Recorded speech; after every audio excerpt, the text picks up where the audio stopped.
নমস্কার বন্ধুরা, তোমরা সবাই কেমন আছো? আজকে আমি তোমাদের সঙ্গে শেয়ার করব মাছের মুড়ো দিয়ে ধুন্দুল রেসিপি। আমি এখানে 5টে বড় সাইজের ধুন্দুল নিয়ে নিলাম, আর নিয়ে নেব একটা বড় সাইজের কাতলা মাছের মুড়ো। কাতলা মাছের মুড়োতে এবার লবণ হলুদ দিয়ে মেখে নেব।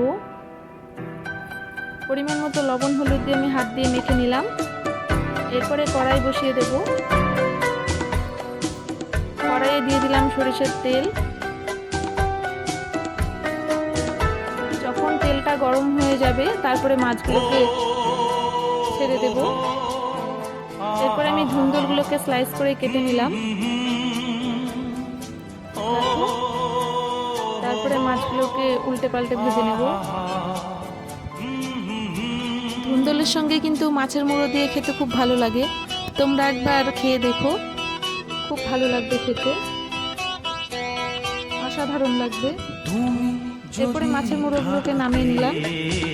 এবার মাছের মুড়োর তেলে দিয়ে দিলাম আলু দিয়ে শুকনো লঙ্কা তেজপাতা দিয়ে, এরপরে কেটে রাখা ধুন্দুলগুলোকে ছেড়ে দিলাম কড়াইয়ে। এরপরে স্বাদ মতো লবণ দিয়ে হলুদ দিয়ে ভালো করে নেড়ে চেড়ে ভেজে নেব। ধুন্দুলে কিন্তু অনেক জল বেরোয়। দেখো, ধুন্দুলটা ভাজতে ভাজতে জল বেরিয়ে গেছে। তোমরা যদি মনে করো জলটা তুলে ফেলে দিতে পারো।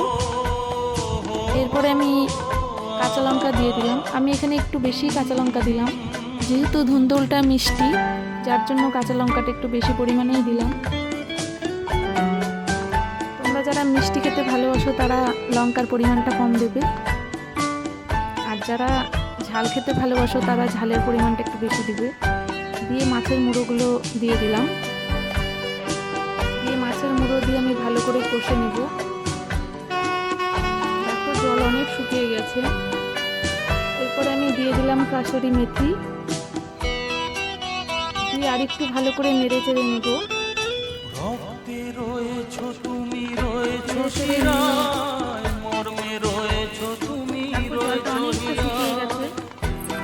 কিন্তু ভালো করে ভাজতে হবে যেন জল বেশি না থাকে। যদি জলটা থাকে তাহলে কিন্তু খেতে একটু ভালো লাগবে না। ভালো করে কষতে হবে, তারপরে নামিয়ে নেব। যদি তোমাদের ভালো লেগে থাকে অবশ্যই তোমরা লাইক করবে, কমেন্টে জানাবে তোমাদের কেমন লাগলো। যদি নতুন হয়ে থাকো প্লিজ চ্যানেলটা সাবস্ক্রাইব করে দিয়ে আমার পাশে থাকবে।